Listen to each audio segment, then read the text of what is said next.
Bapak Ibu, bismillahirrahmanirrahim. Assalamualaikum warahmatullahi wabarakatuh. Waalaikumsalam warahmatullahi wabarakatuh.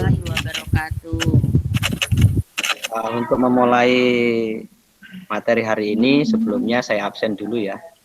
Ini yang belum masuk siapa ya? Udah semua ya? Pak Cukino sudah, Bu Warsini sudah, Bu Era sudah, Bu Tati Megayuli sudah. Oke, kita semua sudah masuk. Terima kasih untuk kesempatan hadir pada hari ini. Langsung ke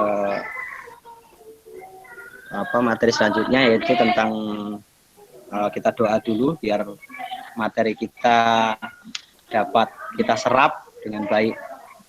Mari kita berdoa menurut agama dan kepercayaan masing-masing. Berdoa mulai.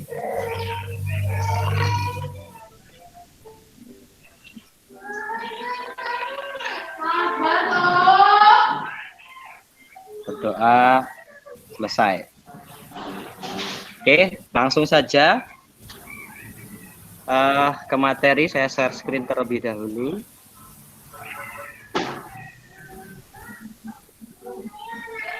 Sebentar Bapak Ibu ya.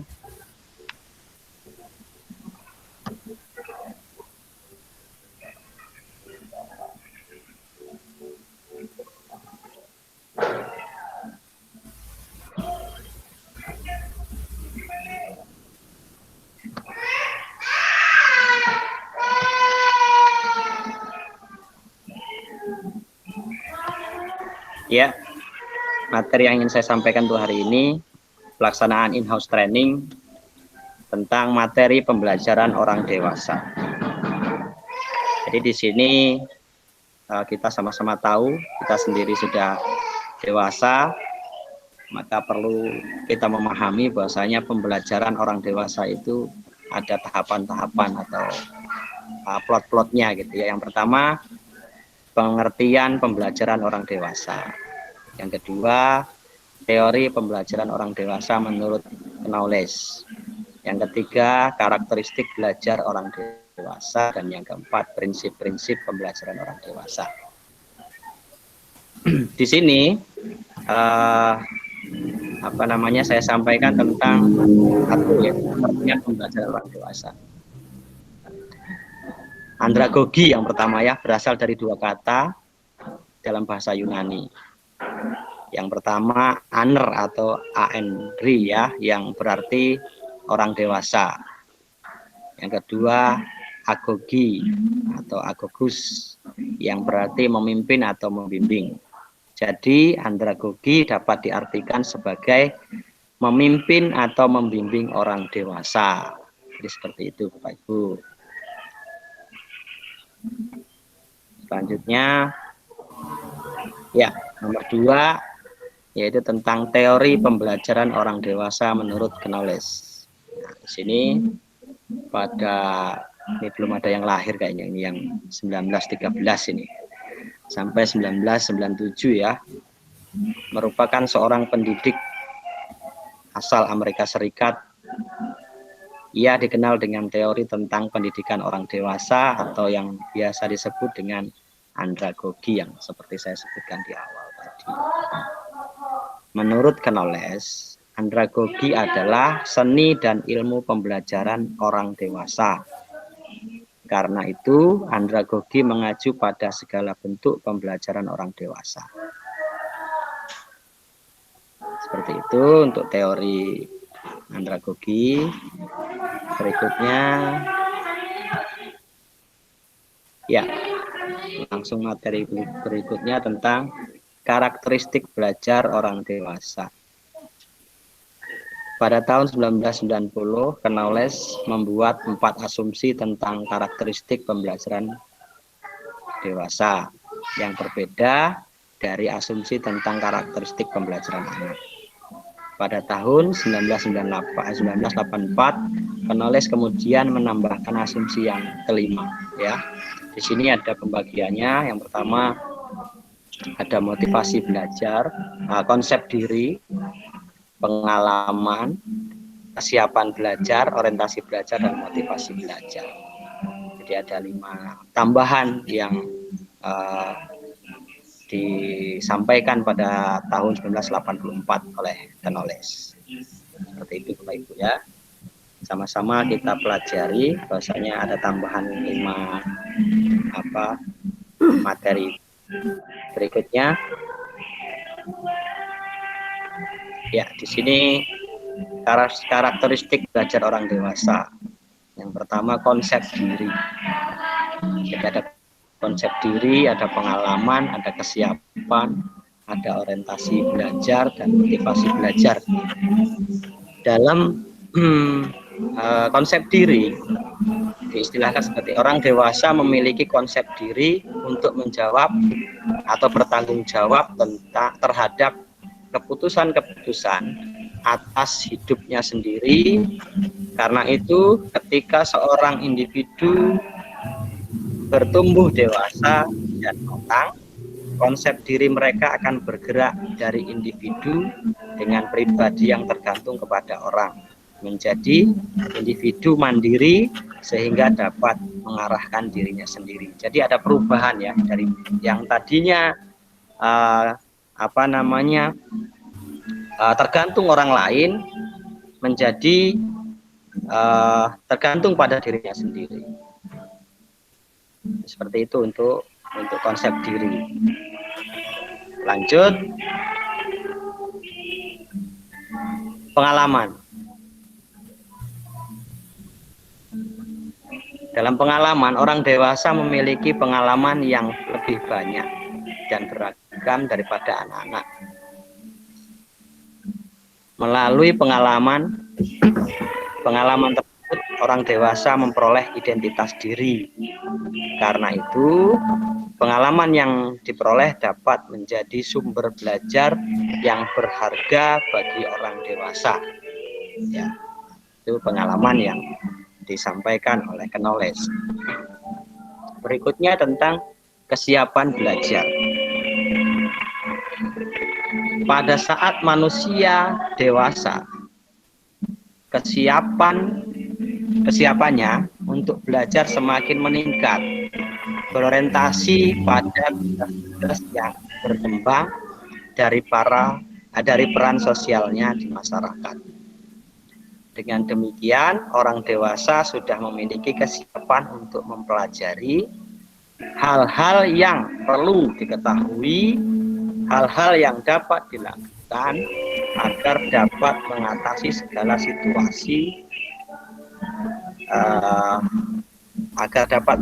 segala situasi di kehidupan nyata secara efektif. Orientasi belajar, sekarang kita masuk ke orientasi belajar Bapak Ibu. Sebagai individu yang dewasa dan matang, perspektif waktu orang dewasa berubah dari penerapan pengetahuan yang tidak seketika menjadi penerapan segera. Karena itu, orientasi belajar dari orang dewasa pun bergeser. Dari yang mulanya berpusat pada materi pembelajaran, ya, menjadi berpusat pada masalah. Seperti itu. Jadi ada 3 hal yang sudah kita sampaikan tadi: konsep diri, pengalaman, sama kesiapan belajar. Selanjutnya, yang keempat,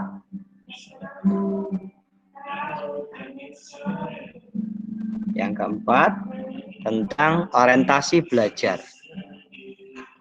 Sebagai individu yang dewasa dan matang, perspektif waktu orang dewasa berubah dari penerapan pengetahuan yang tidak seketika menjadi penerapan segera. Penerapan segera, karena itu orientasi belajar dari orang dewasa pun bergeser dari yang semula. Oh, ini udah tadi ya. Oke, berarti nomor 5 ya, nomor terakhir, tentang motivasi belajar. Semakin dewasa dan matang seseorang, maka dorongan belajarnya lebih berasal dari dalam diri atau motivasi internal. Keinginan untuk dapat meningkatkan kepuasan kerja harga diri, kualitas hidup, dan sebagainya menjadi motivator yang paling ampuh. Ya, jadi dari 5 yang disampaikan karakteristik orang dewasa yang disampaikan oleh Knowles, paparannya seperti ini Bapak Ibu.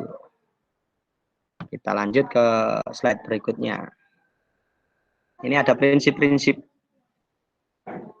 yang perlu kita ketahui tentang prinsip-prinsip pembelajaran orang dewasa. Masih menurut Knowles pada tahun 1984. Menyarankan 4 prinsip yang diterapkan pada pembelajaran orang dewasa. Yang pertama, keterlibatan. Di sini tentunya kita selaku orang-orang dewasa sangat paham ya, kita memang perlu dilibatkan dalam suatu pembelajaran. Ya, jadi supaya mungkin karena memang udah zamannya atau karakteristiknya orang dewasa, maka dengan dilibatkan kita akan mudah untuk belajar. Yang berikutnya adalah tentang pengalaman. Jadi orang dewasa ini tentunya pengalamannya banyak dan itu perlu di-sharing ke teman-teman yang lain. Untuk itu pengalaman-pengalaman seperti itu perlu disampaikan.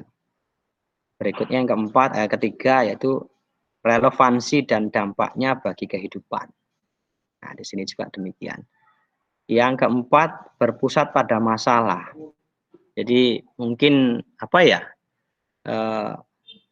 seringnya orang-orang dewasa itu mengatasi masalah-masalah yang ada dalam hidupnya, membuat orang-orang dewasa itu mudah untuk belajar ketika dipusatkan pada sebuah masalah. Mungkin seperti itu. Ya, lanjut. Yang ke-9, slide ke-9 ya, prinsip-prinsip pembelajaran orang dewasa masih yang penjabarannya dari tadi yang pertama, yang di poin 8. Ini penjabarannya tentang keterlibatan yang seperti saya sampaikan tadi. Orang dewasa perlu dilibatkan. Ya, dilibatkan dalam perencanaan dan penilaian pada saat pembelajaran. Ya, seperti saya sampaikan tadi. Kita perlu dilibatkan untuk melibatkan orang-orang dewasa dalam kondisi perencanaan dan penilaian itu saat-saat pembelajaran. Terus pengalaman atau termasuk kesalahan menjadi dasar pada aktivitas pembelajaran. Jadi hal-hal kesalahan-kesalahan yang kita lakukan itu justru menjadikan modal untuk kita belajar. Loh, saya kok salah gitu kan? Salah saya apa?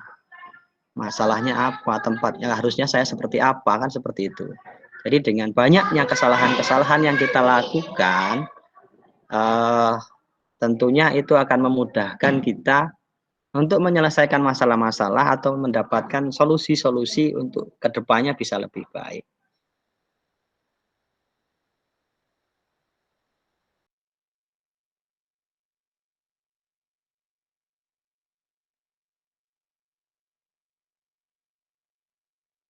Dan dampak secara langsung pada pekerjaan atau kehidupan pribadi mereka. Ya, betul itu ya.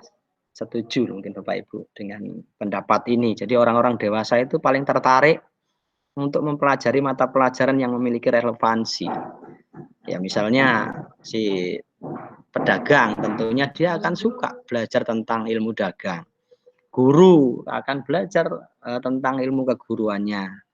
Kepala sekolah tentunya sama dengan kita akan belajar bagaimana cara memimpin, cara manage sebuah perusahaan atau sebuah sekolah gitu.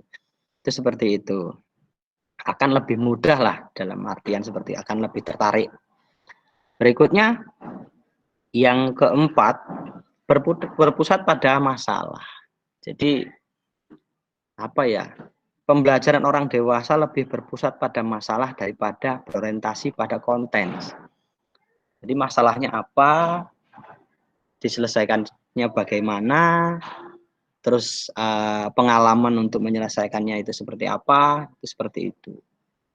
Jadi itulah prinsip-prinsip pembelajaran orang dewasa yang disampaikan oleh Knowledge. Mungkin itu paparan dari saya untuk waktu tanya jawab. Saya persilahkan kepada Bapak Ibu yang ingin menyampaikan pertanyaan atau mungkin nanti membantu saya juga menjawab, boleh saya persilahkan. Seperti itu Bapak Ibu. Oh.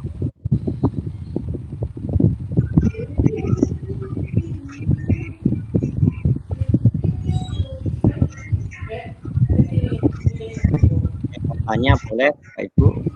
Kita masuk ke sesi berikutnya tentang tanya jawab. Ya, Pak Tukino, monggo. Ya, terima kasih Pak Johan. Sedikit saya ingin menyampaikan pertanyaan berkaitan dengan pedagogik dan andragogi ya. Dalam pembelajaran orang dewasa. Itu mungkin ada sifat-sifat yang dapat kita kenali, Pak, dari pedagogik maupun andragogik tadi, sifatnya aja. Makasih, Pak. Ada yang bisa menjawab pertanyaan Pak Tukino? Ini saya lemparkan kepada peserta. Belum saya menjawabnya, bisa jadi teman-teman atau para peserta bisa membantu saya untuk menjawab pertanyaan Pak Tukino. Mungkin Pak Tukino sendiri ya punya pengalaman ini atau pemahaman ini, boleh Pak Tukino, monggo. Bu Hera, Bu Tati, boleh? Iya.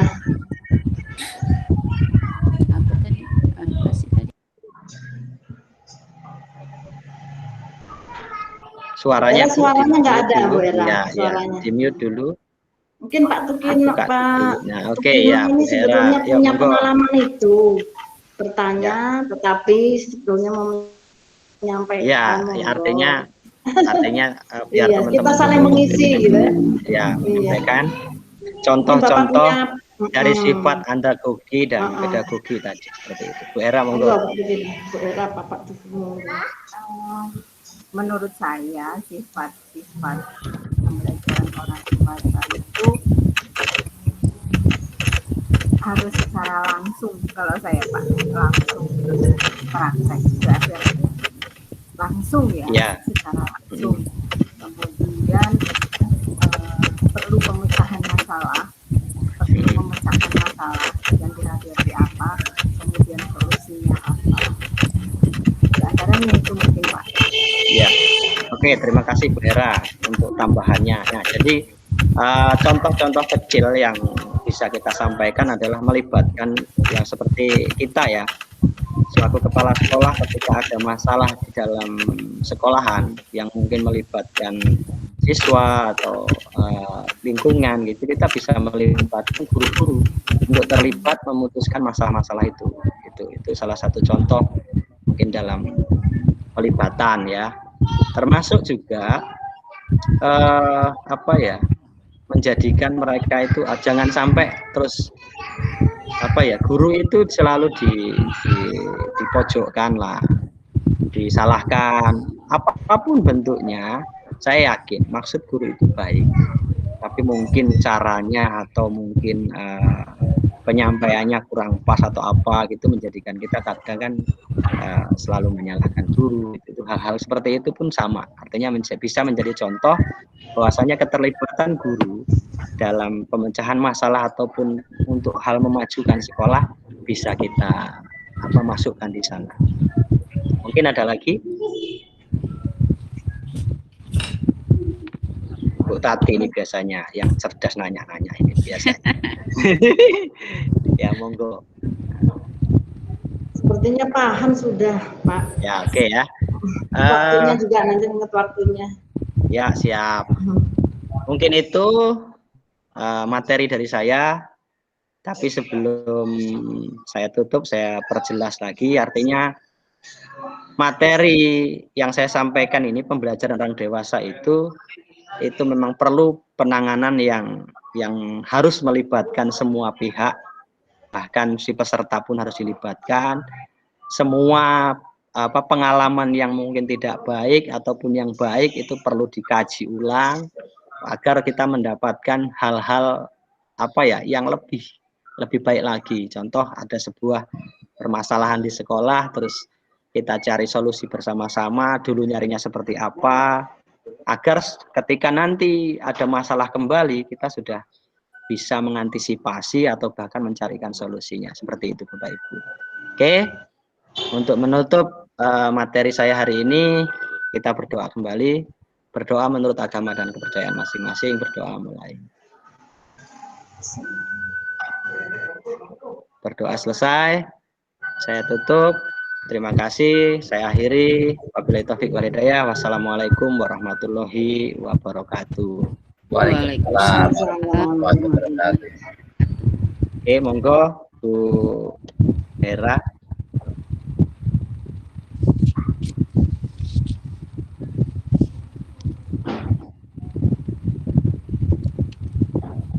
Masih di mute Bu Hera? Mute-nya Bu Hera. Sip. Assalamualaikum warahmatullahi wabarakatuh. Waalaikumsalam warahmatullahi wabarakatuh. Selamat siang, salam sejahtera untuk kita semua. Bapak Ibu yang saya hormati, gimana kabarnya hari ini? Sehat semua? Baik Bu, Alhamdulillah sehat. Sehat. Tetap semangat ya Bapak Ibu. Terima kasih hari ini sudah hadir semua, kita berlima, ada Pak Johan, kita di buat ini alhamdulillah sudah standby semua. Kita akan memulai pembelajaran kita pada hari ini. Sebelum kita memulai kegiatan hari ini, mari kita berdoa bersama menurut agama dan keyakinan masing-masing supaya kegiatan kita dari awal hingga akhir bermanfaat untuk kita. Berdoa dimulai. Enggak ngomong ada. Berdoa selesai. Terima kasih Bapak Ibu. Pada kesempatan ini, pada kegiatan in-house training ini, saya akan menyampaikan tentang prinsip pengembangan kurikulum operasional di satuan pendidikan. Sebelumnya kita saksikan dulu, kita lihat dulu tayangan berikut ini, materi kita. Ya. Terima kasih Pak. Pembelajaran kita hari ini adalah prinsip pengembangan kurikulum operasional di satuan pendidikan. Pada kegiatan ini, saya berharap kita nanti dapat menjelaskan, memahami apa itu kurikulum satuan pendidikan. Kemudian kita juga dapat memahami tentang prinsip-prinsip apa saja dari pengembangan kurikulum operasional di satuan pendidikan.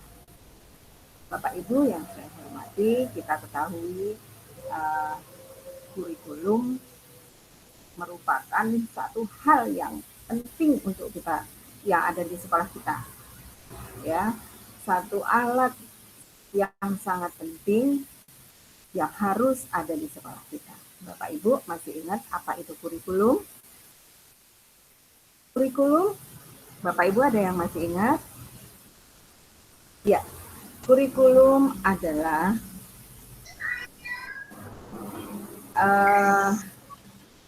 segala sesuatu yang memuat seluruh rencana proses pembelajaran, ya, rencana yang seluruh proses pembelajaran, pengaturan ini di dalamnya terdapat tujuan, isi, dan bahan pelajaran serta cara menggunakannya dalam pembelajaran. Nah, kurikulum ini yang kita ketahui ya, ada kurikulum tingkat satuan pendidikan. Kalau kurikulum tingkat satuan pendidikan berarti antara kurikulum satu sekolah dengan sekolah yang lain berbeda masing-masing di tingkat satuan pendidikan. Nah, kalau kurikulum yang sekarang di sekolah penggerak kita nanti ada yang disebut dengan kurikulum operasional satuan pendidikan. Ada operasionalnya, ya, ada operasional.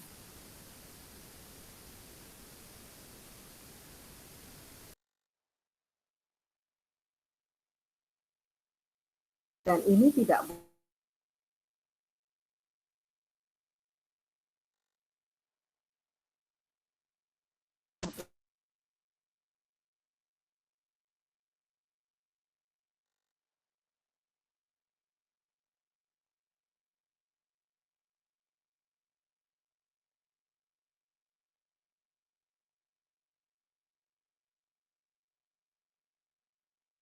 seluruh rencana, ya, kurikulum yang memuat seluruh rencana proses belajar yang diselenggarakan di satuan pendidikan kita masing-masing sebagai pedoman penyelenggaraan pembelajaran. Jadi ini merupakan pedoman di sekolah kita masing-masing.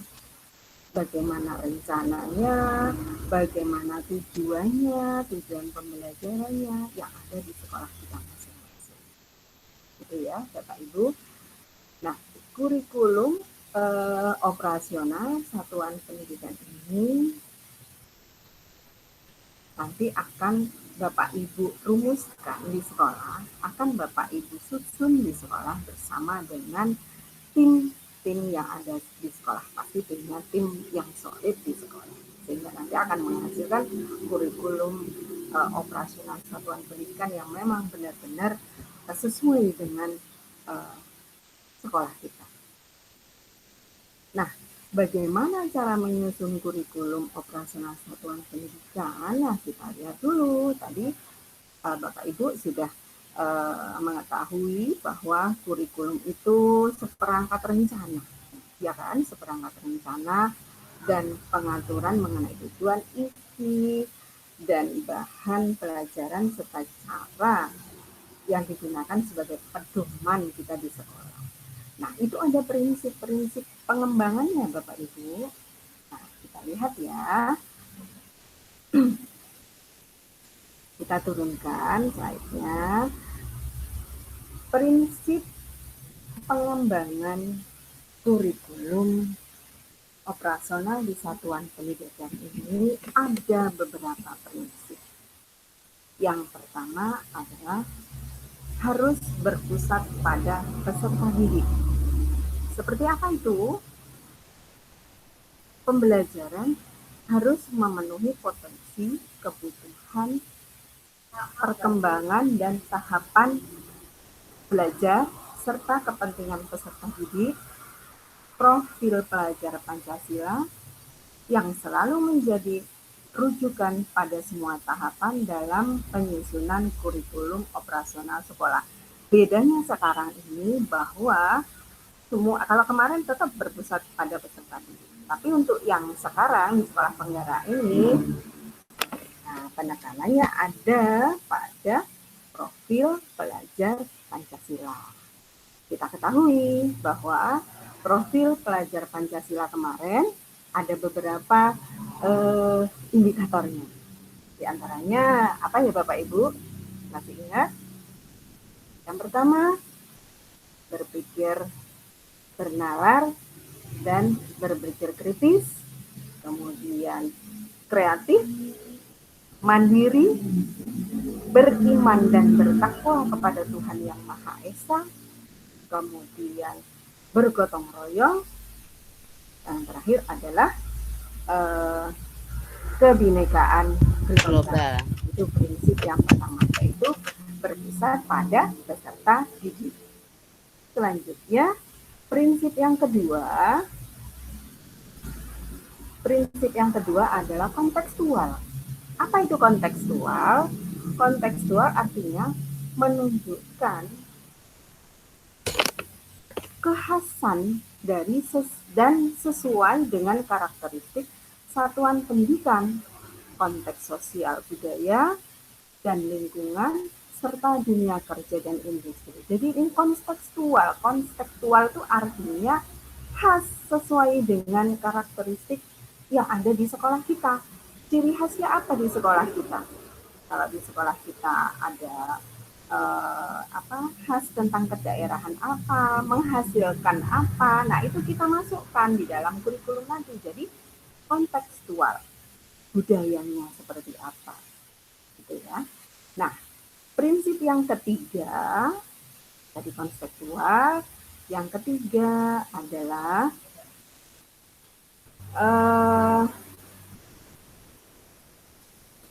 diturunkan Pak.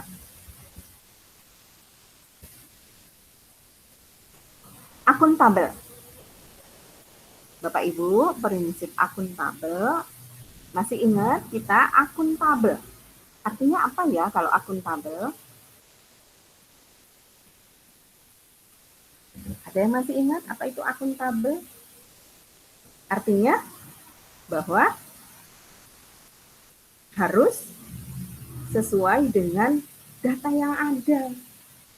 Ya, sesuai dengan data yang ada, kemudian nyata, tidak dibuat-buat, ya kan? Sesuai dengan yang ada pada satuan pendidikan kita. Selanjutnya itu tadi sudah ada 3 prinsip. Selanjutnya adalah esensial. Esensial artinya semua unsur informasi itu penting atau utama yang dibutuhkan oleh para pemegang kepentingan tentang kurikulum yang digunakan di satuan pendidikan dapat diperoleh dari dokumen tersebut. Jadi kurikulum kita nanti ya bahasanya itu harus lugas, kemudian mudah dipahami oleh siapa saja, tidak bermakna ganda, tidak mengulang naskah, kutipannya sudah jelas, sudah ada naskah lain dan dokumen ini tidak perlu memuat kembali. Misalnya lampiran Kemendikbud seperti ada, nanti kan ada di kurikulum itu harus kita cantumkan peraturan dari Kemendikbudnya, kemudian CP ya capaian pendidikannya, strukturnya seperti apa ya dalam dokumen kurikulum tersebut. Jadi ada yang sudah given, ya sudah diberikan dari pemerintah kita yang harus kita masukkan di dalam kurikulum tersebut. Nah, ini prinsip kurikulum. Selanjutnya ya bahwa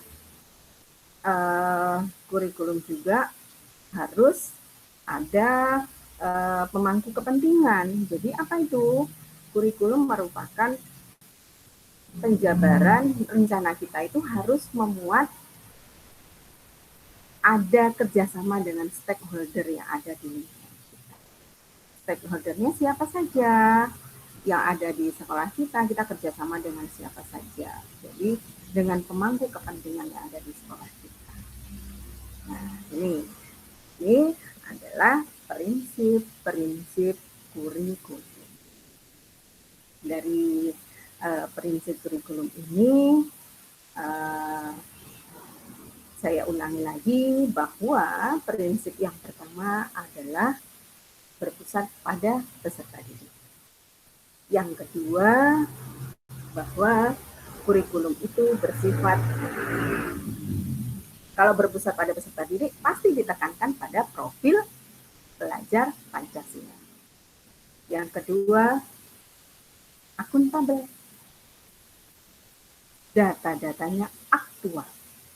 Ketiga, kontekstual, sesuai dengan konteks yang ada di satuan pendidikan kita. Yang ketiga, yang keempat adalah melibatkan pemangku kepentingan, ya stakeholder tadi. Jadi pengembangannya tidak boleh dikembangkan sendiri, harus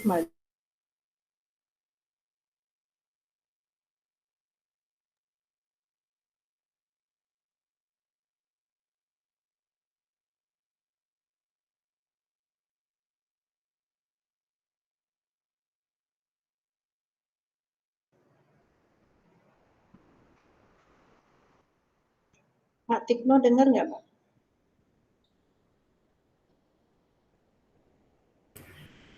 Bu Hera, gangguan sinyal itu. Iya, sepertinya gitu. Iya, ya.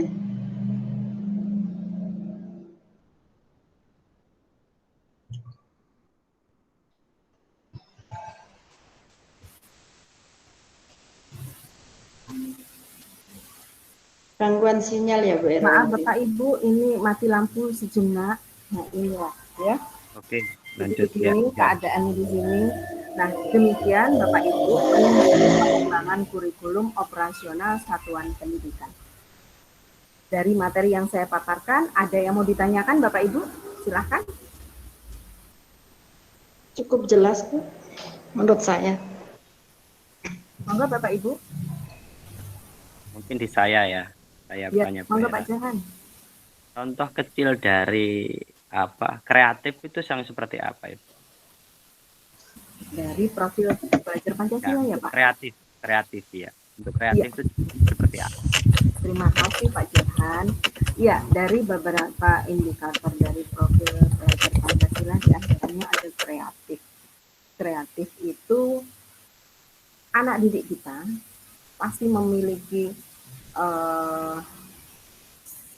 kreativitas yang luar biasa, bisa mengembangkan sesuatu yang luar biasa. Nah, kalau kreatif ini, nah mari kita kita ajak anak-anak kita mengeksplor kreatif anak, ya, mengeksplor apa sih yang anak miliki, apa sih yang anak punya, yang sesuatu yang mereka memiliki kemampuan yang mereka miliki untuk menghasilkan sesuatu produk atau ide, gagasan. Nah, itu merupakan kreatif. Gimana Bapak Ibu yang lain? Ya. Ya, Bu Tati, silakan. Oke Bu, terima kasih. Kalau Ibu tadi memaparkan tentang kurikulum untuk di sekolah penggerak, sepertinya pemaparan Ibu memang sudah cukup jelas. Namun di sini saya yang kayaknya kurang paham Bu. Apakah bedanya kurikulum operasional pendidikan yang untuk sekolah penggerak ini dengan kurikulum tingkat satuan pendidikan yang sekarang ini? Begitu Bu, terima kasih. Terima kasih Bu Tati. Bapak Ibu ada yang bisa menanggapi pertanyaan dari Bu Tati? Ya, terima kasih. Bedanya kurikulum tingkat satuan pendidikan yang sekarang kita miliki atau disingkat dengan KPSP dengan kurikulum nanti sekolah penggerak, yaitu kurikulum operasional satuan penggerak.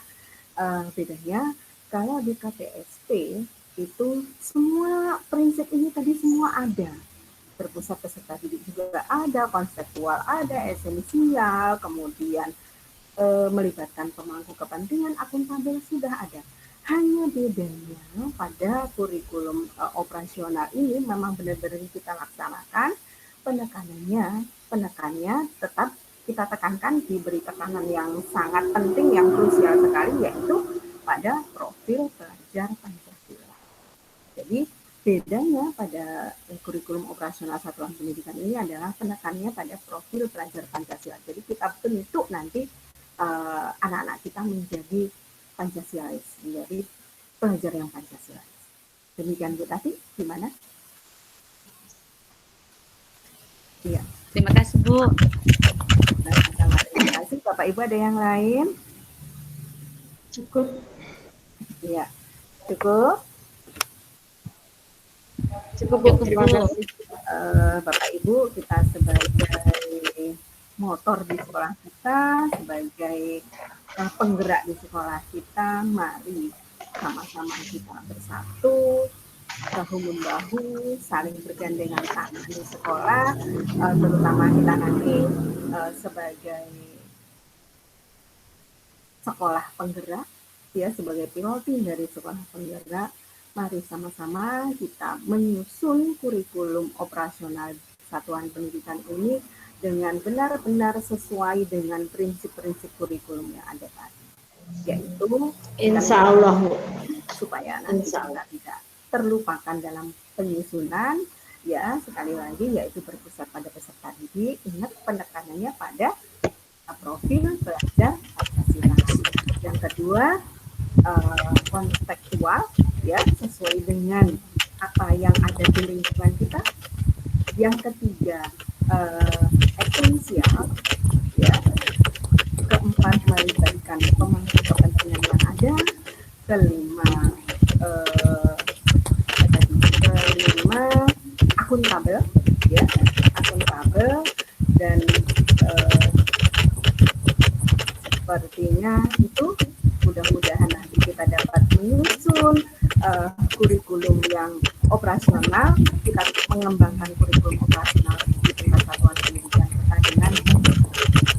Kemudian yang dapat saya sampaikan, sebelum pembelajaran ini kita tutup, mari sama-sama kita berdoa menurut agama dan keyakinan kita masing-masing. Doa dimulai.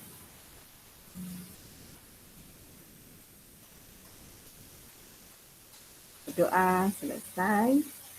Bapak Ibu, kurang lebihnya mohon maaf apa yang saya sampaikan tadi.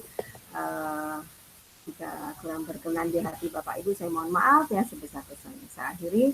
Assalamualaikum warahmatullahi wabarakatuh. Waalaikumsalam warahmatullahi wabarakatuh.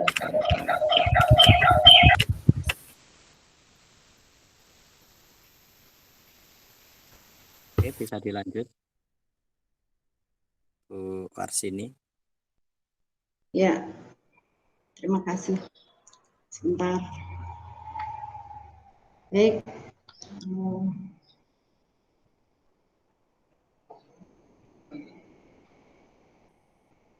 Ini ya, minta 5 menit waktu buat siap-siap Bapak Ibu semuanya.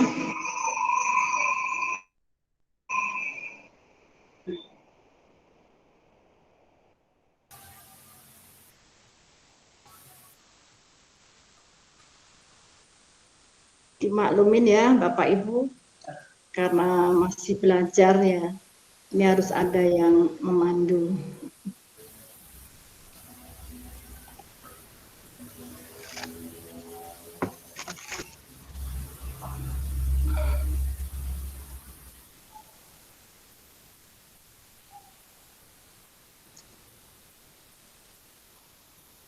Baik Bapak Ibu peserta in-house training yang saya hormati,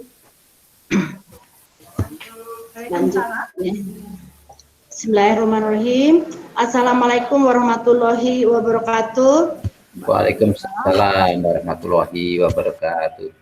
Selamat siang, salam sejahtera buat kita semua. Bapak Ibu, bagaimana semua peserta masih sehat? Alhamdulillah sehat Ibu. Ya. Baiklah, sebelum kita lanjutkan ke materi, terlebih dahulu akan saya perkenalkan dulu semua peserta yang ada di sini, yaitu nama Pak Johan selaku Ketua, Ibu Erawati, Ibu Tati, kemudian Pak Sutikno. Baiklah, sebelum kita mulai ke materi, Bapak Ibu, agar pelaksanaan materi yang saya bawakan nanti mendapatkan mudahan, mari kita sama-sama berdoa sesuai dengan keyakinan kita semua. Berdoa, kita mulai.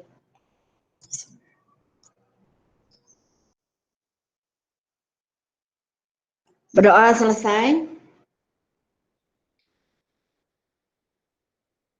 Bapak Ibu, untuk saya, materi yang akan saya bawakan dalam kegiatan in-house training ini itu mengenai literasi digital.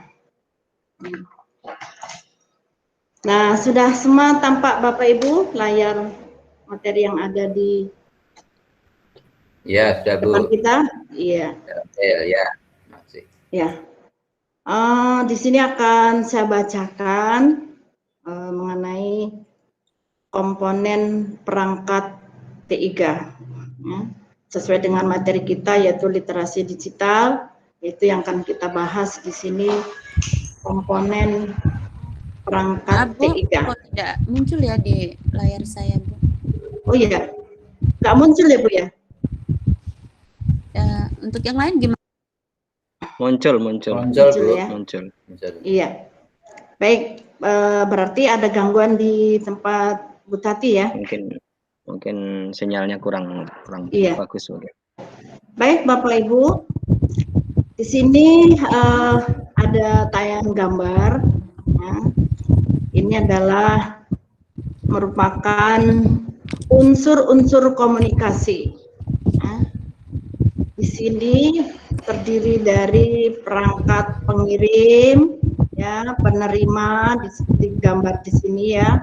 Kemudian ada pesan, paket, gangguan, media, gangguan, dan umpan balik. Umpan balik itu antara pengirim dan penerima. Gambar satu ini adalah unsur-unsur komunikasi. Ya. Ilustrasi di atas itu menggambarkan unsur-unsur dalam komunikasi. Bapak Ibu ya, yang sekarang sering kita gunakan seperti HP ya, dan lain sebagainya, WhatsApp yang ada di HP. Setiap pesan atau paket yang dikirim atau diterima tentunya ada unsur-unsur pengiriman dan penerima. Ya, seperti ini. Ini penerima, ini pengirim. Ada media yang digunakan untuk mengantarkan pesan atau paket. Dan dalam proses pengiriman pesan atau paket ini tidak dapat dihindari terdapat gangguan. Nah, gangguan ya. Begitu juga dengan umpan balik sebagai bentuk konfirmasi. Sehingga kita lihat bersama bahwa TIK merupakan kegiatan komunikasi dengan teknologi. Coba sama-sama kita cermati tabel di bawah ini. Apakah benar TIK dan unsur-unsur komunikasi memiliki persamaan pada bagian gangguan? Dapatkah Anda sebutkan jenis-jenis gangguan pada TIK dan identifikasi jenis gangguan tersebut? Mana yang dapat kita kendalikan dan mana yang tidak dapat kita kendalikan? Nah, Bapak Ibu sekalian, pada tabel 1.1 ya, persamaan TIK dan unsur-unsur komunikasi. Nah, unsur-unsur komunikasi pengiriman, komponen perangkat TIK-nya perangkat keras seperti headphone, ya, smartphone, komputer desktop, laptop, tab, perangkat lunak seperti aplikasi WhatsApp, Telegram. Kemudian pesan atau paket, ya, teks, suara, gambar, video. Media, kabel, nirkabel. Umpan balik, indikator centang pada WhatsApp, tanda pesan sudah terkirim atau diterima oleh perangkat, dibaca atau dibuka oleh pengguna. Ya, seperti biasa kalau kita menggunakan WA Bu ya, kita kirim pesan, centang 1 apa, centang 2 apa. Kemudian gangguan. Kadang kita menggunakan peralatan yang sering kita pakai ya, itu dapat kita kendalikan. Gangguan itu kadang dapat kita kendalikan dan terkadang tidak dapat kita kendalikan. Cara mengatasi gangguan di sini Bapak Ibu sekalian ya. Bapak Ibu perlu saya paparkan terlebih dahulu, ini keluh kesah saya ya. Kenapa saya milih materi ini? Karena saya kesulitan dalam IT dan gaptek. Jadi dengan materi yang saya tayangkan atau saya pilih ini nanti dengan masukan dari Bapak Ibu sekalian bisa menjadikan masukan buat saya sehingga gaptek saya sedikit terurai atau bisa dibantu Bapak Ibu sekalian. Jadi cara mengatasi gangguan tadi Bu ya, di sini tadi gangguan-gangguan tadi, terutama gangguan yang dapat kita kendalikan memiliki cara yang berbeda-beda tergantung tingkat dan jenis gangguannya. Pada umumnya, gangguan lebih banyak mempengaruhi kinerja perangkat TIK yang kita miliki. Sehingga tips sederhana untuk mengatasi gangguan yang mempengaruhi perangkat TIK kita antara lain, ya, langkah cepat yaitu restart, itu menghidupkan ulang. Ya. Jadi maksudnya di sini restart dan menghidupkan ulang perangkat kita atau lakukan head reset. Perangkat kita sebelumnya pastikan terlebih dahulu bahwa kita sudah memiliki data cadangan. Ya. Resiko dari head reset adalah hilangnya data pada perangkat. Dua, cara mengatasi untuk berikutnya yaitu periksa terlebih dahulu identifikasi persoalan. A. Periksa apakah perangkat kita sudah sesuai dengan kriteria minimum yang diminta oleh aplikasi yang kita jalankan pada perangkat kita. Jika iya, lanjutkan dengan pemeriksaan lainnya. Jika tidak sesuai, maka aplikasi tidak dapat dijalankan pada perangkat kita. Berikutnya, apakah aplikasi tersebut membutuhkan koneksi dengan internet atau tidak? Jika iya, maka periksa ya, apakah perangkat kita terhubung dengan internet atau apakah jaringan internet kita hidup. Jika tidak, maka lanjutkan dengan pemeriksaan lainnya. Ya, sebelum kita lanjutkan, ya, Bapak Ibu, kita lihat gangguan yang tidak dapat kita kendalikan ialah masalah jaringan dari penyedia layanan internet apabila cuaca tidak mendukung menyebabkan sinyal lemah. Bapak Ibu, sebelum kita lanjut ke materi berikutnya, ya, pertanyaan pada peserta. Ya. Jadi Bapak Ibu yang mau saya tanyakan atau pertanyaan pada Bapak Ibu sekalian, satu, ya, jenis perangkat yang dimiliki apakah laptop atau smartphone atau kedua-duanya yang sedang Bapak Ibu gunakan sekarang ini. Kemudian laptop. Semuanya Bapak Ibu, Bu Tati mungkin, Bu Tati, dua-duanya atau laptop, smartphone? Laptop, smartphone. Bu Herawati? Iya, boleh nanti Bapak Ibu di chat ya, ditulis di WhatsApp,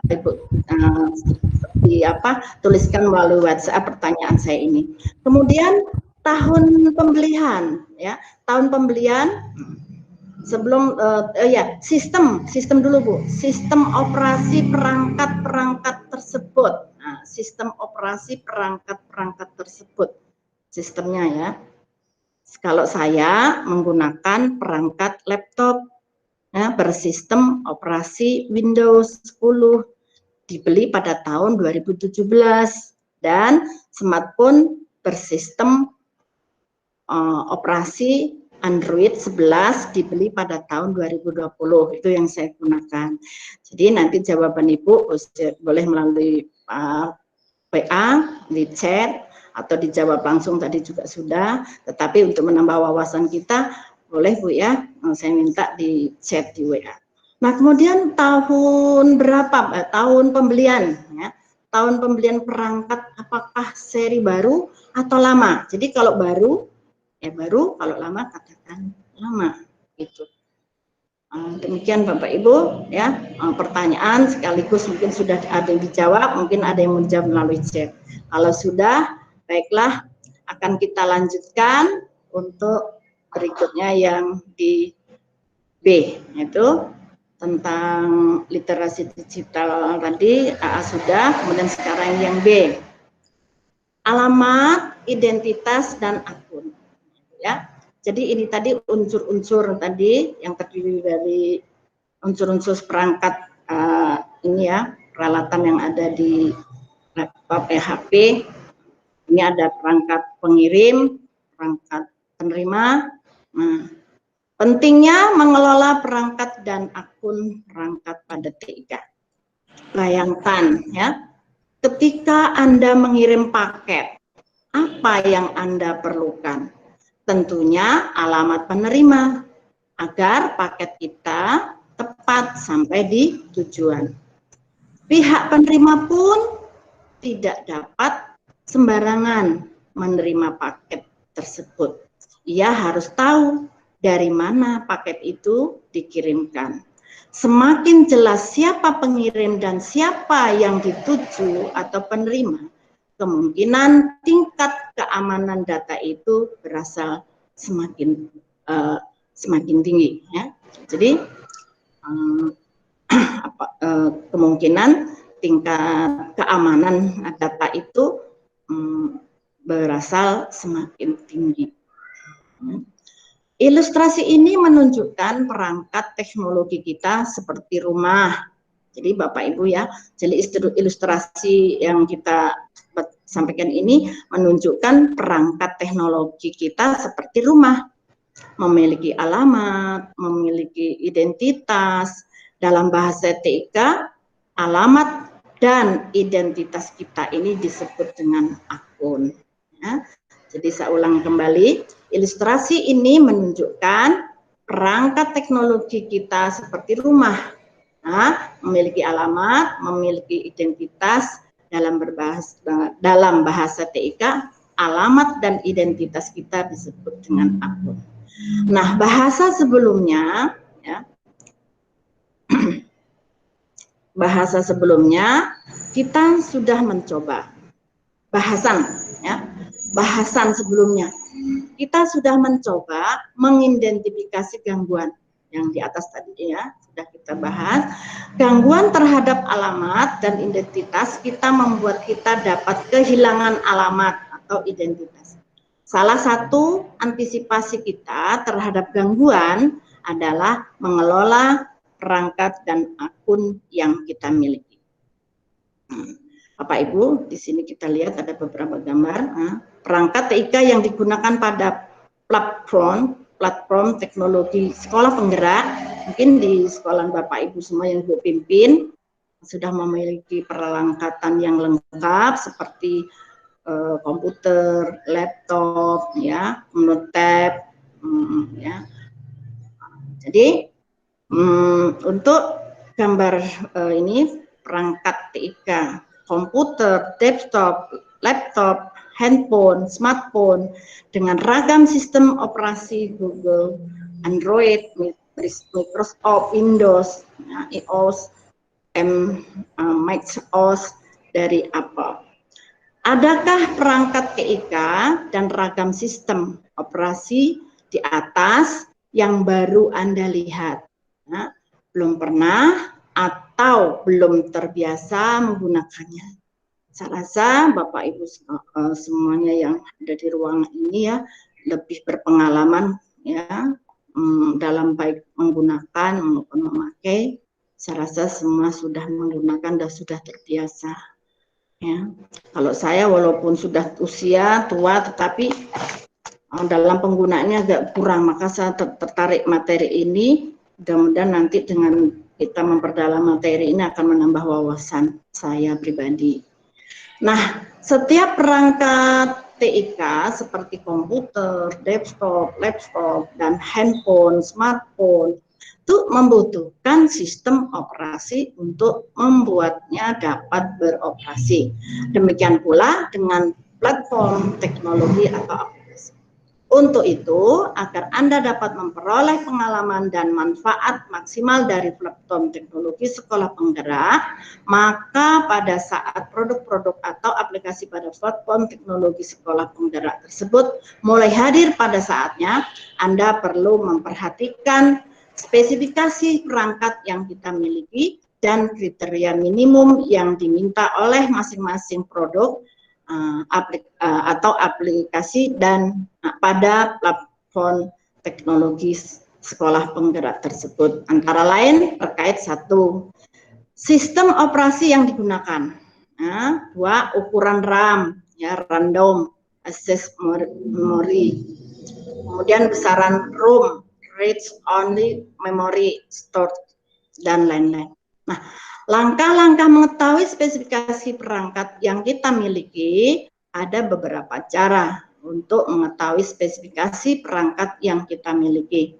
Nah, diantaranya ya, buku panduan perangkat, kotak pembungkus perangkat, board, kardus, informasi dari pencarian di internet dengan kata kunci nama perangkat yang kita miliki. Ada beberapa tips atau cara untuk mendapatkan spesifikasi pada perangkat jenis komputer, desktop, laptop berbasis Microsoft Windows dan handphone, ya, smartphone berbasis Android, antara lain sebagai berikut. Nah, perangkat jenis komputer, desktop, laptop berbasis Microsoft Windows untuk Windows 10, tips 1 melalui About You PC. A, buku menu start, ya, ini gambarnya seperti ini, ada di laptop kita, ya. Klik menu start keyboard. Biasanya ada di Windows sebelah kiri bawah. Bapak Ibu sudah mahir semua, ya, karena Bapak Ibu rata-rata di sini kepala sekolah yang setiap saat menghadapi laptop, jadi lebih paham, ya. Ini yang jelas untuk saya pribadi ini untuk belajar ini. Nah, saat jendela menu start terbuka, langsung klik About You PC lalu tekan enter. Perangkat jenis telepon pintar berbasis Android. Untuk handphone, smartphone berbasis Android. Tips 1 melalui menu setting atau pengaturan. Nah, ini, ya, ini sering kita buka, ya, sering kita gunakan ini. Temukan ikon aplikasi setting pengaturan, ini tadi, ya, pada handphone atau smartphone Android dan klik untuk membukanya.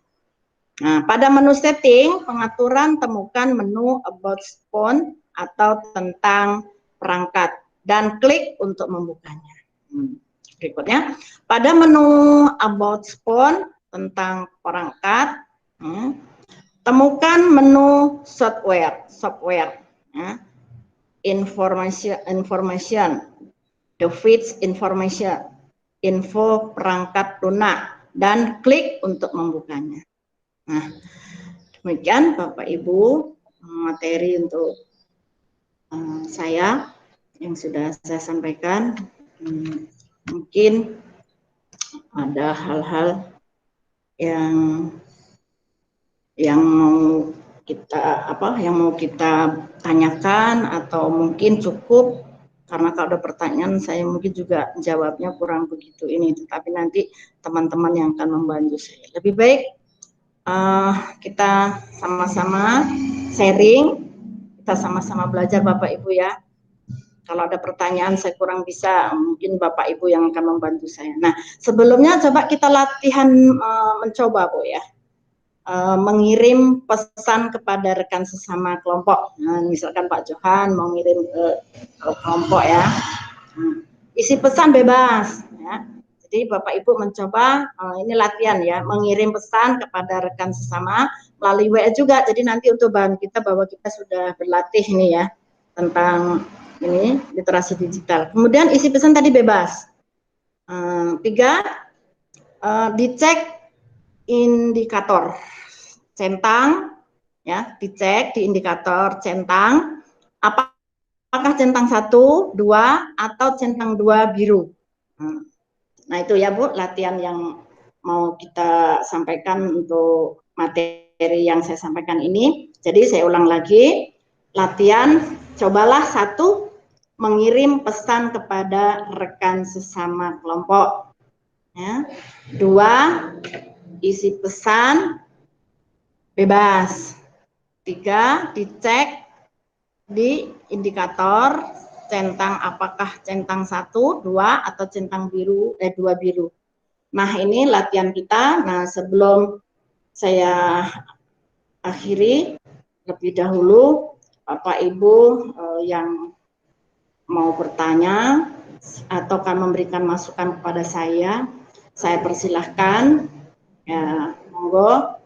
Saya silakan kepada Bapak Ibu, Bapak Ketua. Saya catat terlebih dahulu pertanyaan, lalu saya akan jawab. Silahkan Bapak Ibu yang mau bertanya. Cukup jelas, Kalau Bu. cukup jelas, mungkin ada yang memberi masukan, silahkan. Kalaupun sudah cukup, mungkin pertanyaan latihan tadi kita untuk sebagai apa ya Pak, untuk ini aja. Nah, boleh di chat, boleh dikirim lewat WA. Mungkin dari saya, kalau dari rekan-rekan tidak ada yang memberi masukan atau tidak ada yang bertanya, akan saya akhiri. Mungkin Bapak Sutikno atau Ibu Tati Mega Yuli atau Bu Herawati, Ibu Pak Johan, kalau sudah cukup, mungkin saya cukupkan dan akan kita tutup bersama-sama. Kita berdoa agar materi yang kita pelajari ada manfaatnya buat kita bersama. Berdoa mulai.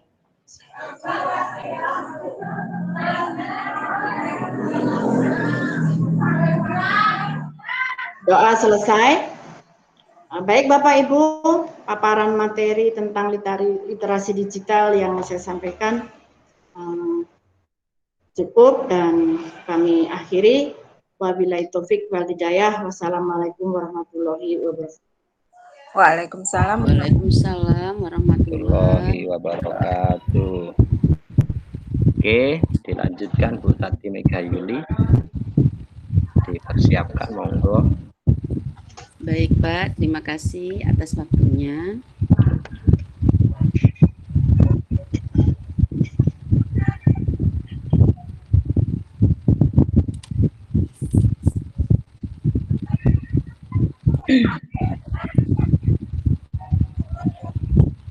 Oke Bapak Ibu, apakah udah muncul di layar Bapak Ibu slide dari saya?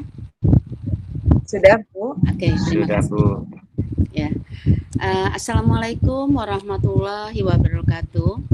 Waalaikumsalam Warahmatullahi wabarakatuh. Salam sejahtera untuk kita semua. Salam, Om Swastiastu, Nama Budaya, Salam Kebajikan. Apa kabar Bapak Ibu semuanya? Alhamdulillah, ya Ibu, baik. Semuanya ya, oke. Yang penting kita tetap semangat ya Bapak Ibu. Oke Bapak Ibu, kali ini materi saya adalah tentang pendidikan yang memerdekakan. Baik Bapak Ibu, sebelum saya ke materi, saya akan tampilkan tidak ada di layar Bapak Ibu, ada seorang bapak ya. Kalaupun Bapak Ibu mungkin masih ingat atau mungkin sangat ingat sekali, siapakah beliau ini Bapak Ibu? Ki Hajar Dewantara Bu. Bapak Ki Hajar Dewantara, iya. Pastinya kita ingat semua ya Bapak Ibu karena beliau adalah salah satu bapak pendidikan ya. Jika kita melihat Bapak Ibu ke belakang pada tahun 1920 lahirlah cita-cita baru yang memimpikan perubahan radikal dalam pendidikan dan pengajaran. Maka berdirilah Taman Siswa di Yogyakarta. Melalui pendidikan dengan berdirinya Taman Siswa, Ki Hajar Dewantara berharap melawan penjajah yang ada di Indonesia. Taman Siswa jadi rakyat Indonesia untuk dapat merdeka dan bebas dalam pembelajarannya. Oke Bapak Ibu, iya selanjutnya Bapak Ibu, ya,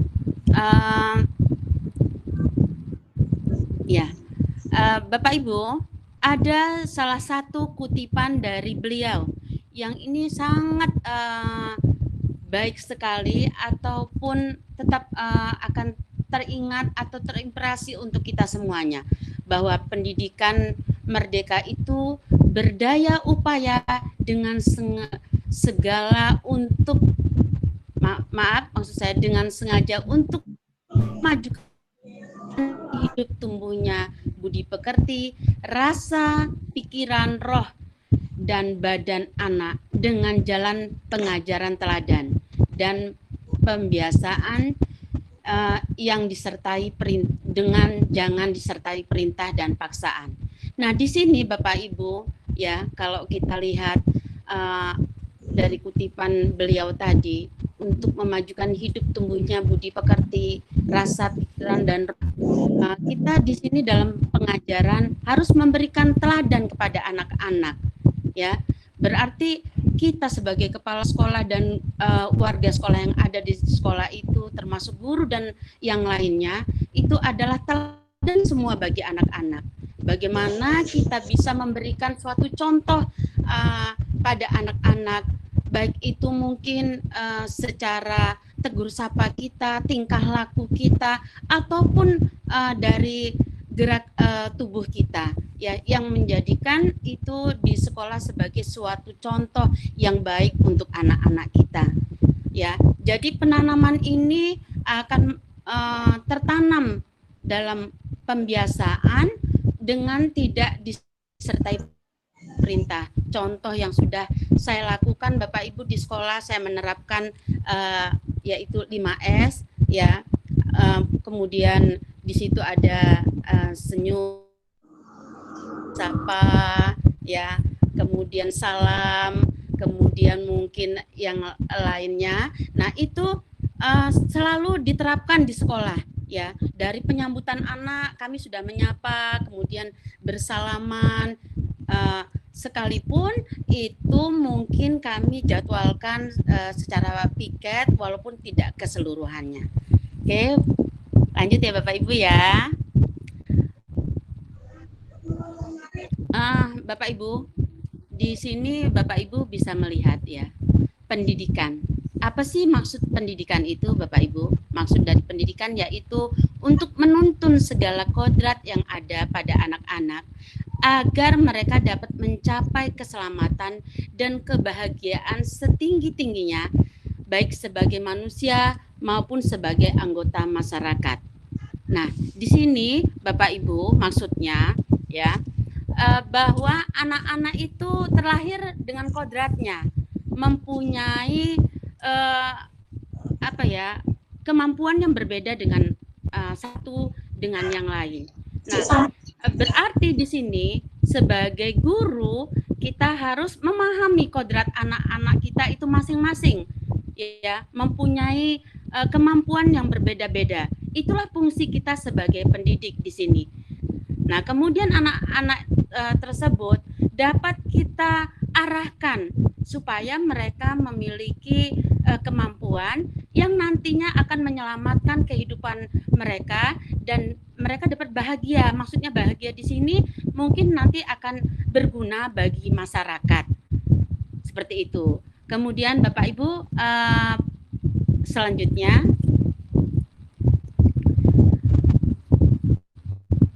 menurut ilmu pendidikan, hubungan antara dasar dan keadaan itu terdapat adanya konvergensi. Ya, artinya keduanya ini apa itu konvergensi maksudnya? Keduanya itu saling mempengaruhi sehingga garis dasar dan garis keadaan itu selalu tarik-menarik antara satu dan yang lainnya. Ibaratnya seperti ini Bapak Ibu, ya. Pendidikan itu adalah seorang petani, ya. Ini juga Bapak Ibu saya kutip dari saya melihat video yang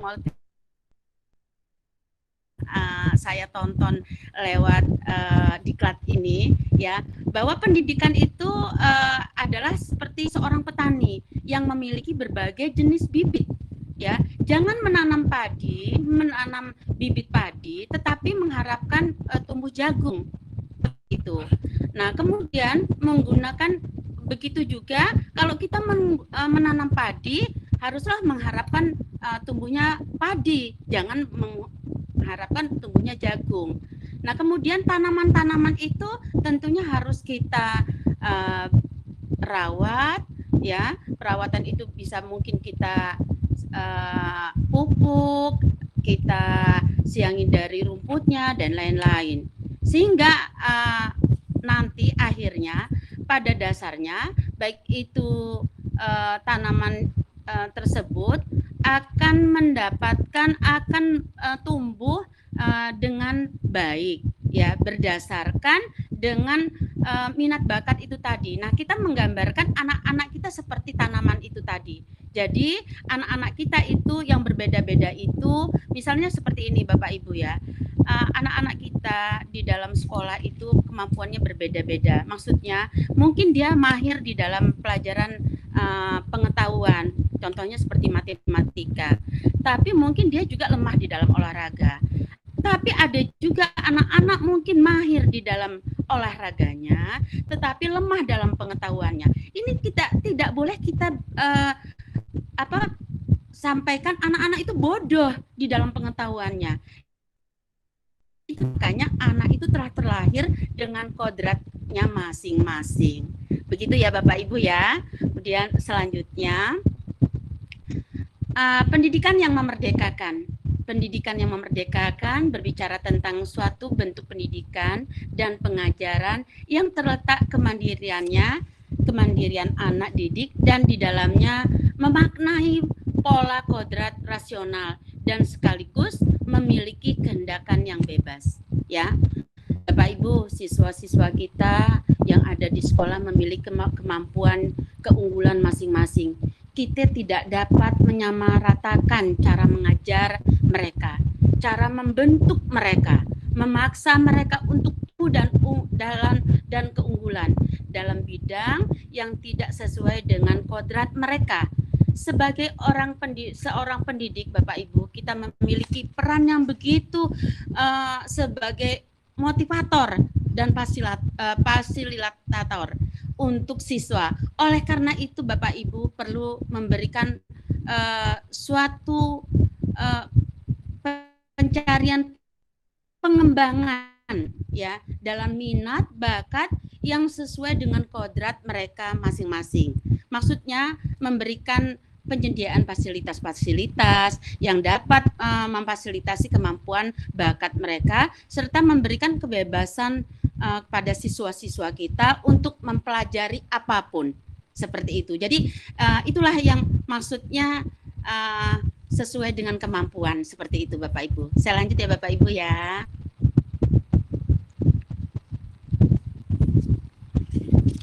Oke Bapak Ibu,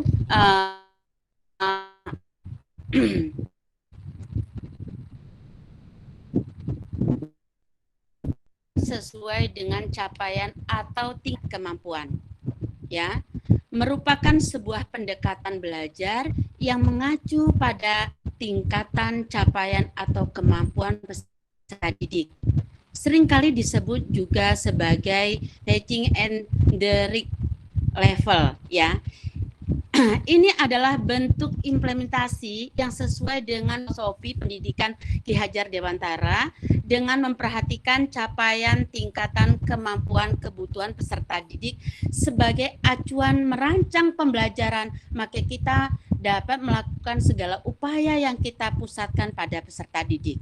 Seperti Bu Hera tadi sampaikan bahwa kita dalam penyusunan kurikulum juga kita berpusat pada, maksudnya mungkin ya Bapak Ibu ya, pendekatan ini tidak mengacu pada tingkatan kelas, akan tetapi berdasarkan fase perkembangan atau tingkat kemampuan peserta.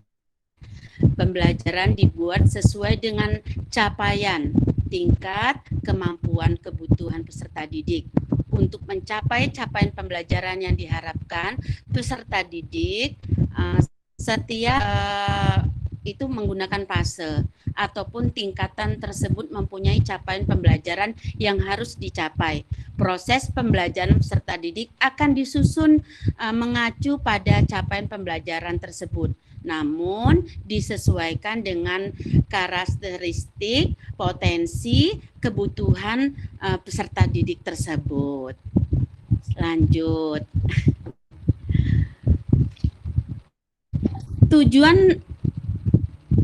Tujuan dari pengetahuan capaian atau tingkatan kemampuan Hal ini menunjukkan dengan mengetahui capaian atau tingkatan kemampuan peserta didik sebagai acuan untuk menyusun pembelajaran, mampu mengembangkan peserta didik lebih baik, pembelajaran disusun sesuai dengan kebutuhan dan kemampuan peserta didik, karena itu tentunya akan lebih tepat guna untuk peserta didik itu sendiri, Bapak Ibu. Oke. Kita lanjut dengan tahapan ya Bapak Ibu ya. Tahapan di sini ada asesmen, yaitu ya untuk bisa membuat pembelajaran yang berpusat pada peserta didik, maka asesmen menjadi tahapan pertama yang harus kita lakukan.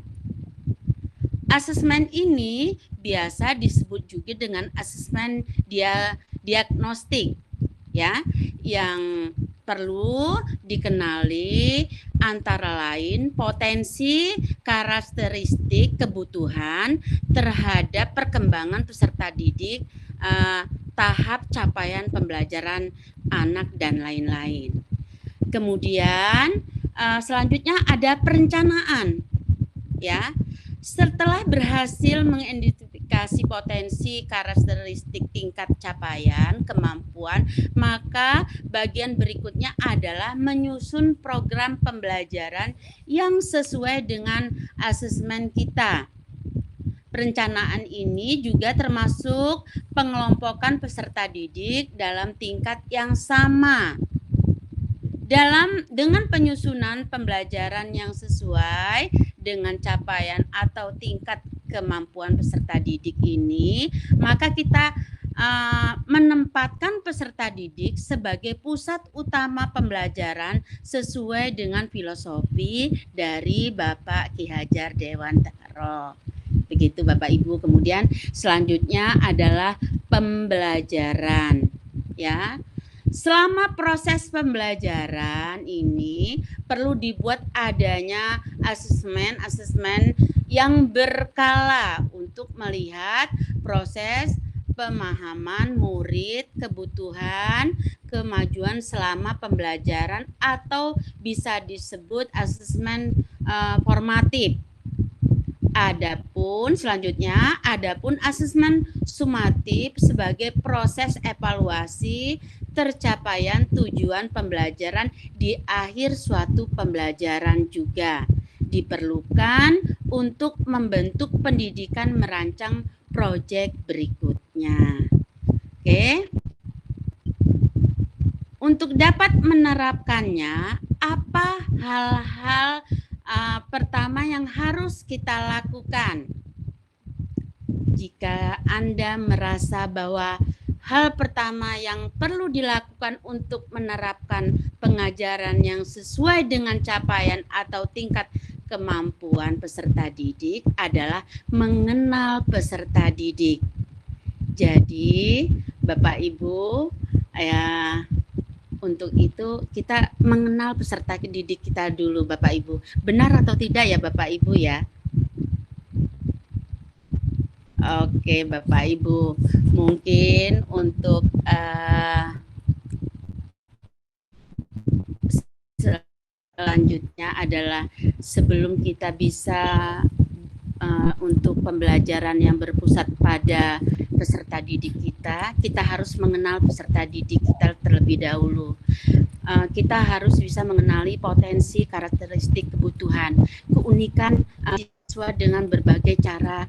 Misalnya mungkin ya kita itu karena dengan kemampuan yang berbeda-beda, dengan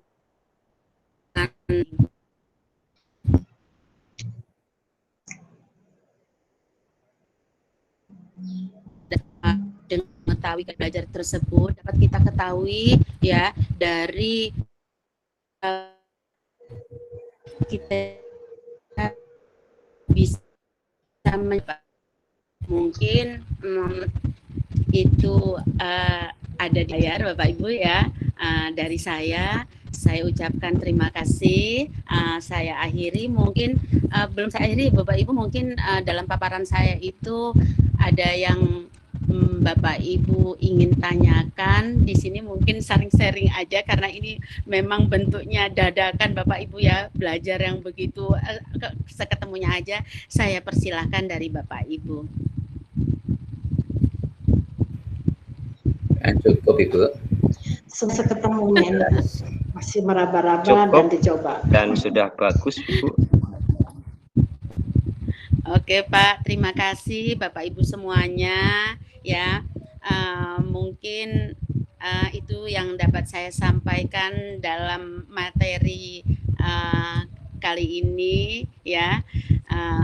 Ada dan lebihnya saya kurang, mungkin ada kekurangan di yang saya sampaikan tadi. Bapak Ibu yang lain putus-putus ya Pak. Kok ini saya putus-putus terus nih ya. Pokoknya tetap saja semangat ya, dan terus belajar seperti itu.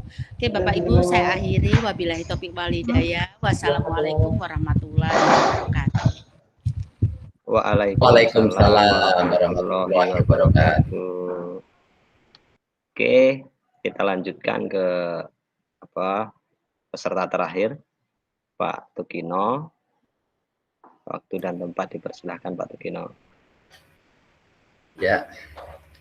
Assalamualaikum warahmatullahi wabarakatuh. Bapak Ibu yang Waalaikumsalam warahmatullahi wabarakatuh.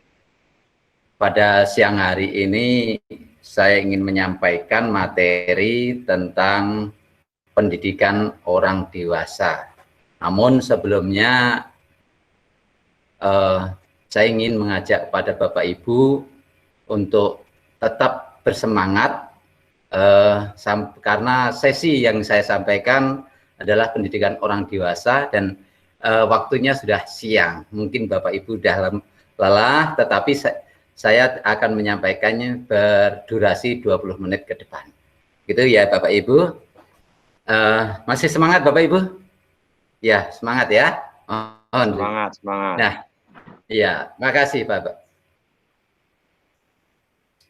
Setelah pembelajaran orang dewasa yang tadi, jika kita sudah banyak mendengar bagaimana paparan dari Pak Johan tadi, dan juga saya ingin menyampaikan di sini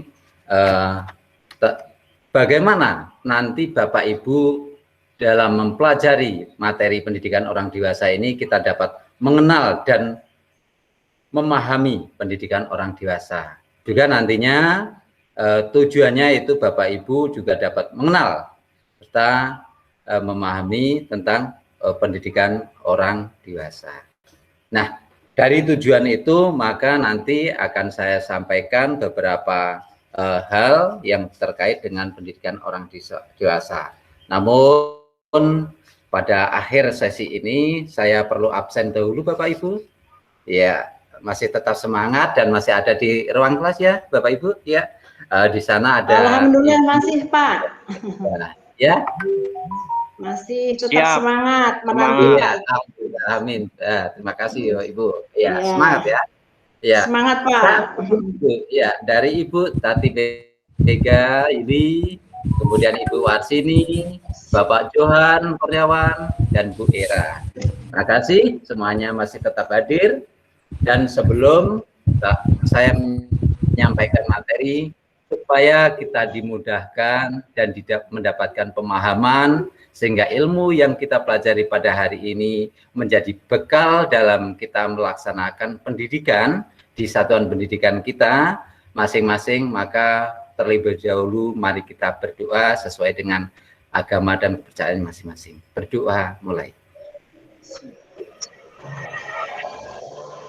Berdoa selesai. Bapak Ibu, dalam paparan kali ini saya ingin menyampaikan tentang pendidikan orang dewasa. Kenapa saya memilih materi ini? Karena kita selain di satuan pendidikan itu kita selalu bergelut dengan anak-anak, tentunya kita punya teman sejawat, yaitu Bapak Ibu guru yang ada di sekolah kita masing-masing. Nah, di di dalam satuan pendidikan itu seringkali kita juga harus memahami karakter dari Bapak Ibu guru yang ada di sekolah kita satu persatu. Bagaimana karakter Bapak Ibu satu persatu yang ada di sekolah kita. Oleh sebab itu saya memilih topik ini sekira untuk memahami bagaimana karakter dari teman-teman kita sendiri yang ada di sekolah atau teman sejawat kita di sekolah, agar tujuan atau misi kita di sekolah itu dapat tersampaikan, dapat terpenuhi sasarannya atau sampai pada tujuan, karena masing-masing teman kita itu punya karakter yang nantinya sama-sama kita ajak untuk menyampaikan tujuan visi misi sekolah itu kepada peserta didik, ataupun secara keseluruhan misi-misi kita itu dapat dicapai. Nah, mohon ditayangkan Pak Johan, saya pakai materi yang pertama, modul yang pertama.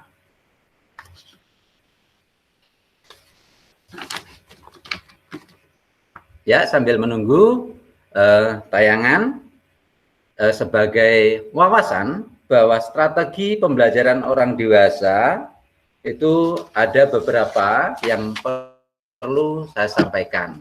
Nah, pembelajaran orang dewasa agak besar dikit Pak. Ya, lamat-lamat yang bawah. Ya, pembelajaran orang dewasa atau POD itu ada pengertian pembelajaran orang dewasa. Yang kedua ada teori pembelajaran orang dewasa menurut Kahnlove. Kemudian ada karakteristik belajar orang dewasa, dan keempat prinsip-prinsip pembelajaran orang dewasa. Nah, mungkin ada 4 hal yang pokok ini yang akan kita bahas. Lanjut Pak, next. Nah, pengertian pembelajaran orang dewasa itu andragogi atau andragogi berasal dari 2 kata dalam bahasa Yunani, yaitu under dan under, yang berarti orang dewasa. Kemudian agogi atau agogus yang berarti memimpin atau membimbing. Jadi andragogik dapat diartikan sebagai pemimpin atau membimbing orang dewasa. Demikian. Jadi pengertian pembelajaran orang dewasa menurut Kahnlove tadi adalah membimbing atau memimpin orang dewasa. Kemudian berikutnya, next. Menurut Kahnlove, ya, teori pembelajaran orang dewasa menurut Kahnlove pada tahun 1913 sampai 1997 beliau ini adalah merupakan seorang pendidik asal Amerika Serikat. Ya, dikenal dengan teorinya tentang pendidikan orang dewasa atau yang bisa disebut dengan andragogi. Menurut Kahnlove, andragogi adalah seni dan ilmu pembelajaran orang dewasa. Karena itu, andragogi mengacu pada segala bentuk pembelajaran orang dewasa. Next.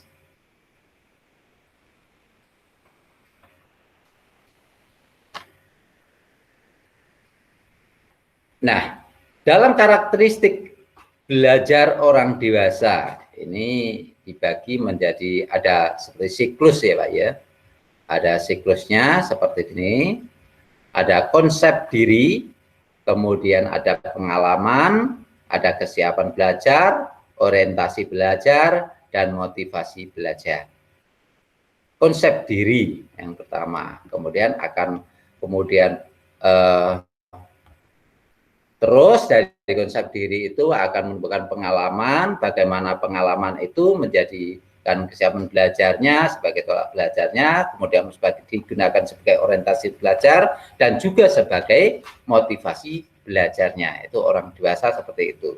Nah, pada tahun 1980, Kahnlove itu membuat 4 asumsi. Ini yang tadi Pak, karakter Bapak Ibu ya.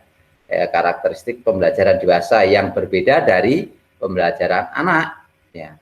Pada tahun 1984, Kanlov kemudian menambahkan asumsinya yang kelima. Itu yang kelima. Next.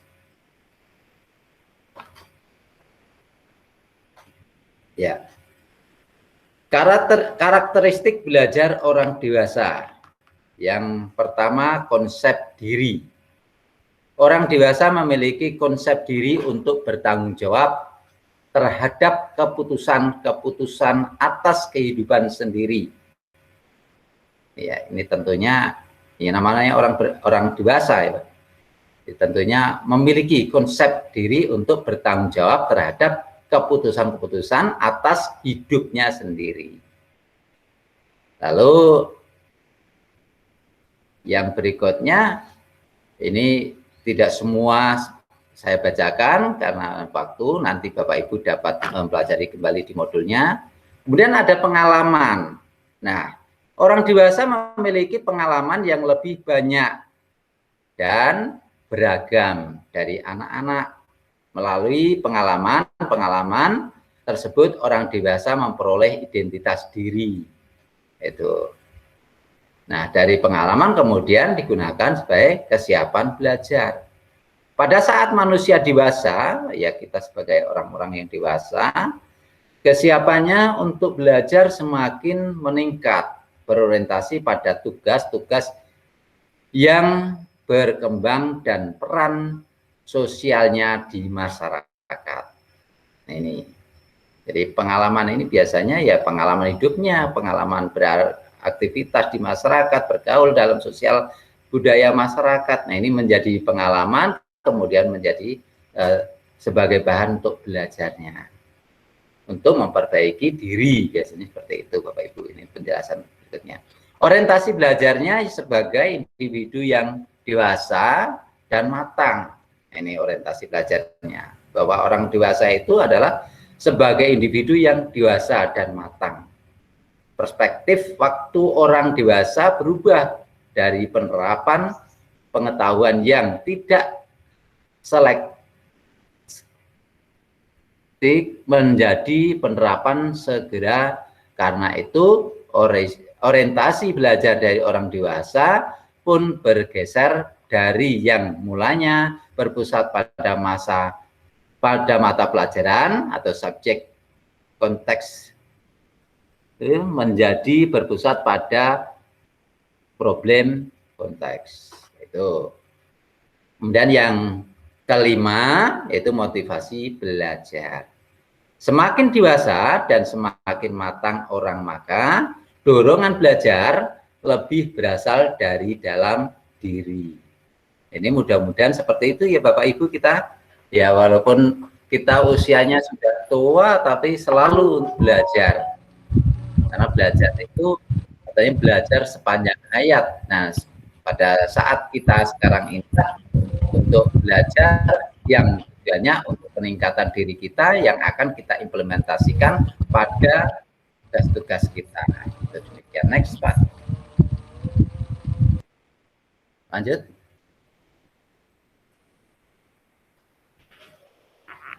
Dan 4 prinsip-prinsip pembelajaran orang dewasa menurut Kanlov pada tahun 1984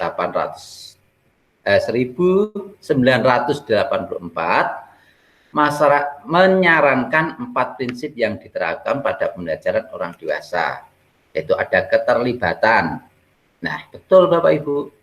Jadi kalau kita mau mengadakan pembelajaran, memberikan sesuatu, memberikan tugas apapun kepada sesama kita orang dewasa, memang perlu ada keterlibatan mereka dalam satu bentuk kegiatan itu. Kemudian ada pengalaman. Nah, dari keterlibatan itu mungkin beliau atau orang yang kita ajak itu punya pengalaman. Bagaimana pengalamannya di lain tempat atau di satu lain waktu, sehingga dapat digunakan untuk berdasar melakukan kegiatan berikutnya. Relevansi dan dampaknya bagi kehidupan. Nah, ini orang dewasa seperti itu. Dan saya melakukan suatu kegiatan itu tentunya yang relevansi dengan dampak bagi kehidupan. melakukan kegiatan-kegiatan itu yang ya, yang nanti ada hasilnya lah gitu lah intinya. Yang melakukan itu ada dampak dari kegiatan itu menghasilkan walaupun bukan secara materi, tetapi ya mungkin spiritualnya atau secara teorinya kita menghasilkan sesuatu yang kita tanamkan. Nah, kita memberikan materi pelajaran pada anak itu kan ya kita melakukan suatu kegiatan yang hasilnya nanti akan diunduh oleh anak itu sendiri. Mungkin tidak sekarang, tetapi mungkin bisa 10 tahun yang akan datang. Nah, seperti pada saat ini penanaman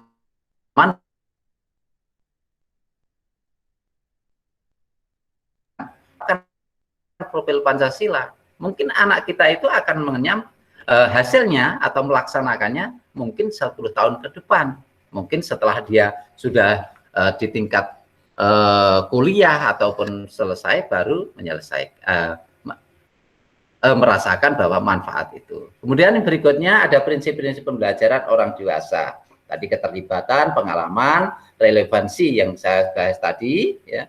Relevansi itu betul bahwa orang dewasa paling tertarik untuk mempelajari mata pelajaran yang memiliki relevansi dan dampaknya secara langsung pada pekerjaan atau kehidupan pribadi mereka. Bisa dicontohkan, kalau misalnya usaha atau pekerjaan saya sebagai PNS, maka saya akan senang belajar tentang guru, maka akan pelajari bagaimana teori pembelajaran di sekolah atau di kelas dan lain sebagainya yang berkaitan dengan tugasnya, atau mungkin berkaitan dengan kegiatan-kegiatan yang mengandung unsur lain. Misalnya kalau di rumah punya kegiatan atau usaha yang lain yang berdampak untuk penumbuhan ekonomi keluarga dan sebagainya. Itu contoh saja. Kemudian berpusat pada masalah. Pembelajaran orang dewasa lebih berpusat pada masalah daripada berorientasi pada konten. Nah, ini pada masalahnya apa? Sehingga orang dewasa itu jelas melaksanakan itu berorientasinya pada masalah, ya, berpusatnya pada masalah daripada pada konten tadi. Next, Pak.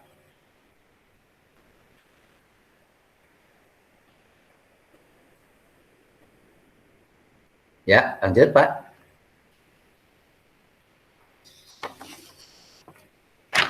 Nah, mungkin tambahan dari penjelasan yang tadi saya sampaikan bahwa orang dewasa juga menyukai pembelajaran yang menunjukkan perhatian secara individual. Ini mungkin kita rasakan juga ya, bahwa orang dewasa juga menyukai pembelajaran yang menunjukkan perhatian secara individual. Nah, keberhasilan strategi belajar yang orang dewasa pada dukungan dengan susunan belajar atau suasana belajar yang kondusif,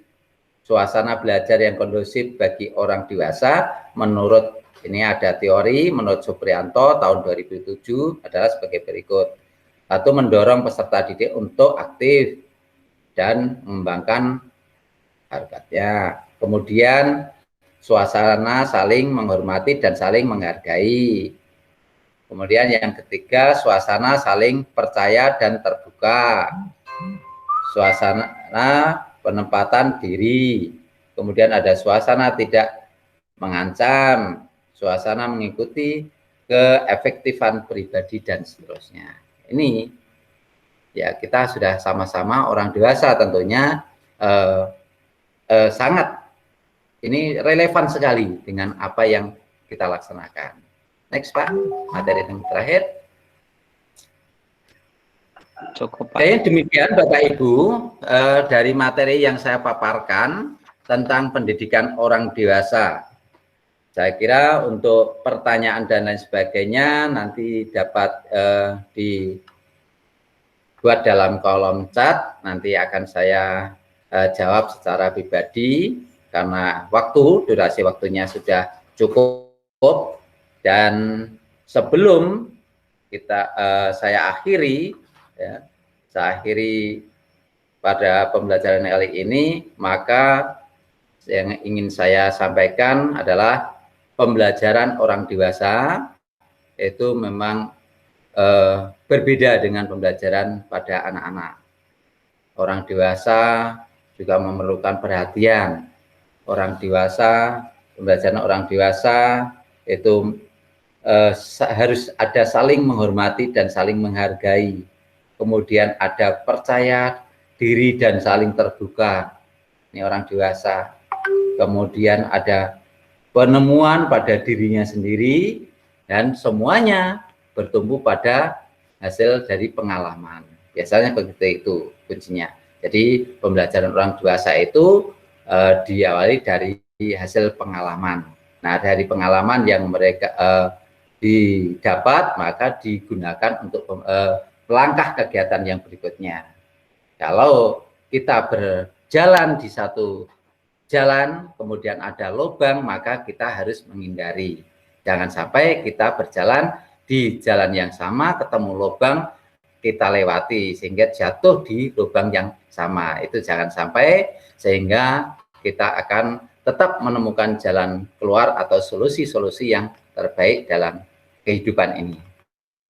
Saya kira demikian Bapak Ibu materi yang saya sampaikan, namun sebelum saya akhiri, mari bersama kita berdoa agar apa yang saya sampaikan, materi-materi yang kita dapat pada hari ini dapat menjadikan pemahaman dan modal kita untuk melakukan kegiatan-kegiatan pada hari-hari berikutnya.